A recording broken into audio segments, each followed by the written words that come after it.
नमस्कार, सुप्रभात, स्वागत है आप सभी का। आप देख रहे हैं न्यूज गंगा। मैं हूं आपके साथ मनीषा।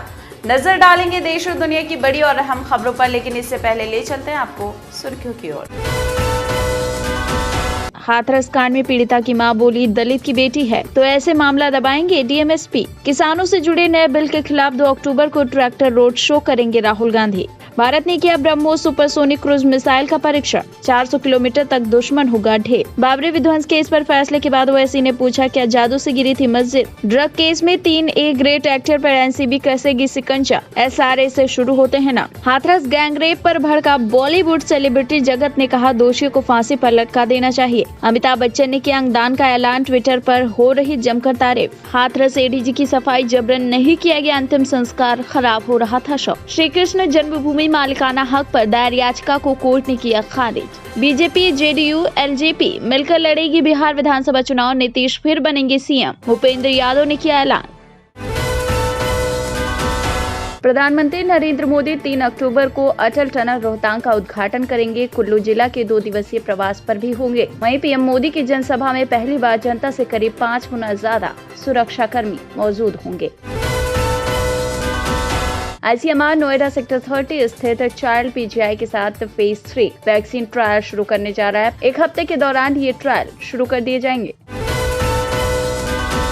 प्लाज्मा थेरेपी और रेमडेसिविर के रूटीन यूज से कोविड-19 के मरीजों के इलाज को लेकर केंद्रीय स्वास्थ्य मंत्री डॉक्टर हर्षवर्धन ने चेतावनी जारी की। उन्होंने कहा कि ये फिलहाल इन्वेस्टिगेशनल थेरेपी है और इनका इस्तेमाल तर्कसंगत तरीके से ही किया जाना जरूरी है। WHO ने कहा है कि एक ऐसी टेस्टिंग किट सामने आई है जो कि कोरोना टेस्ट के नतीजे कुछ ही मिनटों में देने में सक्षम है। आपको बता दें, दवाई निर्माता कंपनी एबोट एंड SD बायोसेनर ने बिल और मेलिंडा गेट्स फाउंडेशन के साथ मिलकर 12 करोड़ टेस्टिंग किट तैयार करने पर सहमति भी दे दी है। जब सरकार से ये पूछा गया कि अगले 1 साल में कोविड-19 के टीका वितरण के लिए क्या उनके पास 80,000 करोड़ रुपए हैं, सरकार ने कहा कि ये उस आकलन से सहमत नहीं है। देश में कोविड-19 के टीका वितरण के लिए 80,000 करोड़ रुपए की जरूरत होगी। उत्तर प्रदेश के हाथरस गैंगरेप मामले में बीजेपी नेता कैलाश विजयवर्गीय ने बयान दिया है। उन्होंने कहा है कि आरोपियों को गिरफ्तार कर लिया गया है। योगी जी जो वहाँ के CM है, मैं जानता हूँ उनके प्रदेश में कभी भी गाड़ी पलट जाती है। हाथरस गैंगरेप पर बोले दिल्ली के CM केजरीवाल के पहले कुछ दरिंदों ने बलात्कार किया, इसके बाद पूरी प्रणाली ने उसका बलात्कार किया। अमेरिका की बायोटेक कंपनी मॉडर्ना की कोरोना वायरस वैक्सीन को लेकर अच्छी खबर आई है। मॉडर्ना की कोरोना वैक्सीन बुजुर्गों में भी एंटीबॉडीज तैयार करने में कामयाब रही है। इस स्टडी से पता चला है कि कुछ बुजुर्गों में भी तकरीबन वैसी एंटीबॉडीज तैयार हुई हैं जैसी युवाओं में थी। नई स्टडी में कोरोना वायरस की वजह से पुरुषों की ज्यादा मौत को लेकर चौंकाने वाली जानकारी सामने आई है। स्टडी के मुताबिक कोरोना पुरुषों के मुख्य सेक्स हार्मोन टेस्टोस्टेरोन पर अटैक कर रहा है, ऐसे में ही उनकी मौत हो रही है। हाथरस की बिटिया के साथ दरिंदगी और उसके बाद उसकी मौत को लेकर दिल्ली से हाथरस सहित देश में गुस्सा। लोग गुस्से में हैं, घटना को लेकर धरना प्रदर्शन कर रहे हैं और आरोपियों को जल्द सख्त सजा की मांग की जा रही है। हाथरस दुष्कर्म मामले की गंभीरता को देखते हुए पीएम मोदी ने मुख्यमंत्री योगी आदित्यनाथ से बात की और कहा कि वो आरोपियों के खिलाफ कठोर कार्रवाई करे। इस बात की जानकारी CM योगी ने ट्वीट के जरिए दी। हाथरस मामले को लेकर विपक्ष भी योगी सरकार पर हमलावर हैं, तो वहीं कांग्रेस नेता रणदीप सुरजेवाला ने इस मामले को लेकर CM योगी से इस्तीफे की मांग कर डाली।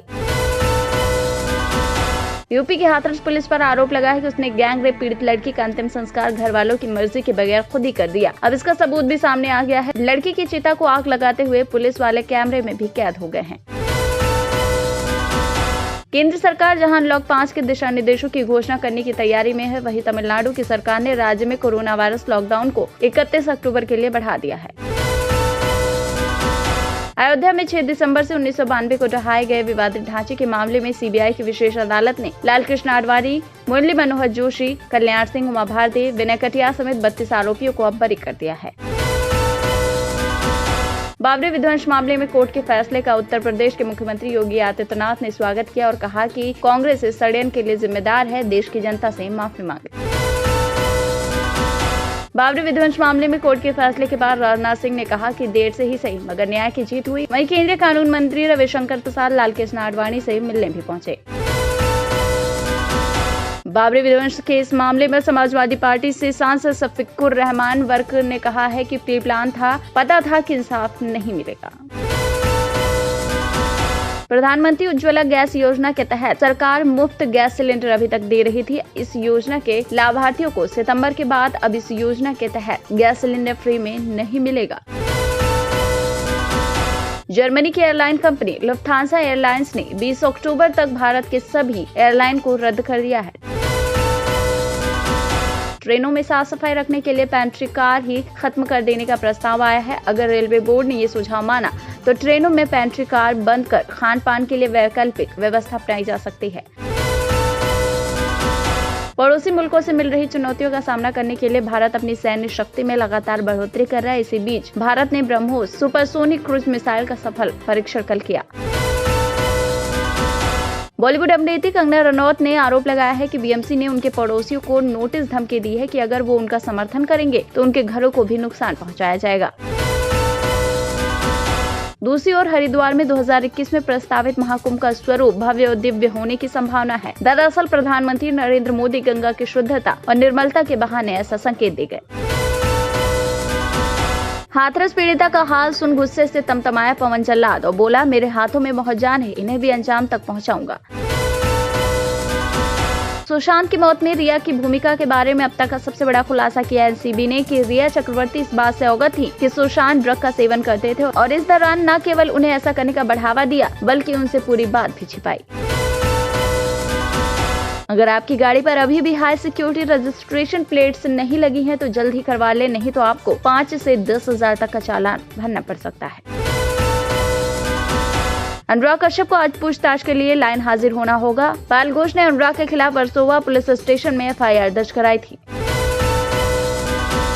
कोरोना के बीच अब देश के कुछ हिस्सों में एक और बीमारी जन्म ले रही है, कांगो फीवर, जिसके मामले आने के बाद अलर्ट जारी कर दिया गया है। ऐसा माना जा रहा है कि ये फीवर पशुओं से इंसानों में फैलता है। दूसरी ओर महाराष्ट्र से एक गुड न्यूज आई। लगातार दूसरे दिन 15,000 से भी कम कोरोना केस आए तो वहीं 19,212 मरीज ठीक भी हुए। मानव तस्करी कर लाए गए 19 नेपाली बच्चों को गाजियाबाद पुलिस ने अपराधियों से छुड़ाया है। इस सिलसिले में पुलिस ने 4 लोगों को गिरफ्तार भी कर लिया। कल से रोडवेज बसों का दूसरे राज्यों के लिए संचालन भी शुरू हो गया है। वहीं हरिद्वार डिपो से प्रथम चरण में उत्तर प्रदेश से होते हुए दिल्ली के लिए 7 बसें भेजी गयी। इसी कड़ी में कुमाऊं मंडल के लिए 3 बसें भेजी गई। यदि यात्रियों की संख्या बढ़ी तो अन्य स्थानों के लिए बस चलेगी। किराया लॉकडाउन से पूर्व की भांति ही लिया जा रहा है। कोरोना महामारी से उबरने का दावा करने वाले चीन में अब दूसरी महामारी फैल रही है। ये महामारी है ब्यूबोनिक प्लेग, लेकिन ये महामारी विकराल रूप न ले, इसके लिए चीनी प्रशासन ने 4थे स्तर का आपातकाल घोषित कर दिया है। चीनी सरकार भारत के अमेरिकी राइफल्स खरीदने के फैसले से बेचैन नजर आ रही है और कहा है कि भारत का 2,290 करोड़ रुपए में अमेरिका से हथियार खरीदना उसे सीमा पर बढ़त नहीं दिला सकता। दूसरी ओर प्रदेश के महोबा जिले में चलती हुई रोडवेज की बस में एक महिला ने एक बच्चे को जन्म दिया, जिसका नाम महोबा डिपो रख दिया गया। शोध के अनुसार 10 कोरोना वायरस रोगियों में से 9 ने बीमारी से उबरने के बाद अब थकान, मनोवैज्ञानिक परिणाम और गंध और स्वाद महसूस न होने जैसे साइड इफेक्ट का अनुभव किया है। जम्मू कश्मीर में शादी करने वाली महिलाओं को भी डोमिसाइल मिल सकेगा। साथ ही माता पिता में किसी एक के भी पीआरसी धारक होने पर बच्चों को डोमिसाइल प्रमाण पत्र मिलेगा। ये पहली बार होगा कि पंजाब सरकार सूबे के लिए सरदर्द बनी पराली को पड़ोसी राज्यों को बेचेगी। पराली बेचने के लिए सरकार की ओर से पड़ोसी राज्य हिमाचल प्रदेश, हरियाणा, उत्तर प्रदेश, उत्तराखंड और दिल्ली के मुख्य सचिवों को एक प्रस्ताव भेजा गया है। कोरोना वायरस का कहर पूरी दुनिया में जारी है। तमाम देश इसकी वैक्सीन को लेकर काम कर रहे हैं। कुछ वैक्सीन का ट्रायल तो अंतिम चरणों में है। भारत में भी इसको लेकर प्रयास जारी है। इसी बीच भारत की एक जांच तकनीक में नीदरलैंड ने रुचि दिखा दी है। अमेरिका में राष्ट्रपति चुनाव में सिर्फ 34 दिन बच गए हैं। वहीं अमेरिकी राष्ट्रपति ने एक बार फिर मेल के जरिए वोटिंग को लेकर कॉन्स्पिरेसी थ्योरी दी। उन्होंने कहा कि देश भर में लाखों बैलेट भेजे जा रहे हैं, फ्रॉड हो रहा है। कई जगह ट्रंप नाम वाले बैलेट कूड़ेदान में मिले हैं। नोबेल पुरस्कार से सम्मानित अभिजीत बनर्जी ने अब कहा है कि भारत की अर्थव्यवस्था दुनिया की सबसे खराब प्रदर्शन वाली अर्थव्यवस्थाओं में से एक है। अब बिग बी ने एक बड़ा फैसला लेते हुए अपने ऑर्गन डोनेट करने की घोषणा कर दी है। वहीं तस्वीर शेयर करते हुए अमिताभ ने लिखा, मैं ऑर्गन डोनर वहीं एक तस्वीर शेयर करते हुए अमिताभ ने लिखा, मैं ऑर्गन डोनर बनने की शपथ ले चुका हूँ। हाथरस गैंग रेप पीड़िता का जबरन अंतिम संस्कार किए जाने पर भड़के जावेद अख्तर और कहा कि वो इतने आत्मविश्वास के साथ इस काम को करने के बाद भी बच जाएंगे। किसने उन्हें इसके लिए आश्वासन दिया? कोविड-19 वैक्सीन विकसित करने के लिए वैज्ञानिक दिन रात प्रयास में लगे हुए हैं, मगर टेस्ला प्रमुख उद्योगपति एलन मस्क ने कहा कि उन्हें और उनके परिवार को वैक्सीन की जरूरत नहीं। अमेरिकी सरकार ने लॉकडाउन को बताया फांसीवादी। सुशांत सिंह राजपूत केस में मुंबई फॉरेंसिक लैब की बड़ी लापरवाही सामने आई है। मुंबई फॉरेंसिक लैब ने पता ही नहीं किया था कि सुशांत को ड्रग्स दिया गया था या नहीं।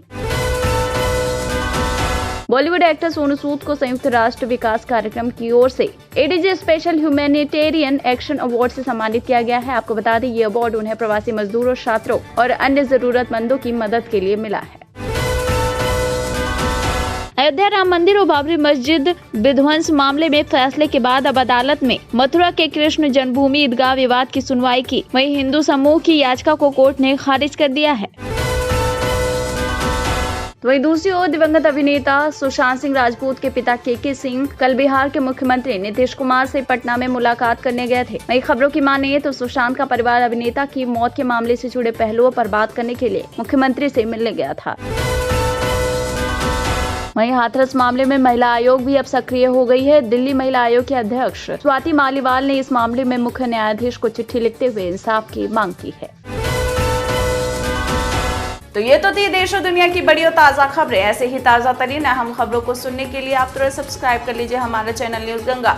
अगर खबर अच्छी लग रही तो हमें कमेंट बॉक्स में मैसेज भी कर सकते हैं। साथ ही अगर खबर देख रहे फेसबुक पर तो लाइक कर दीजिए हमारे फेसबुक पेज को। इसी के साथ दीजिए इजाजत, बने रहिए न्यूज़ गंगा पर। नमस्कार।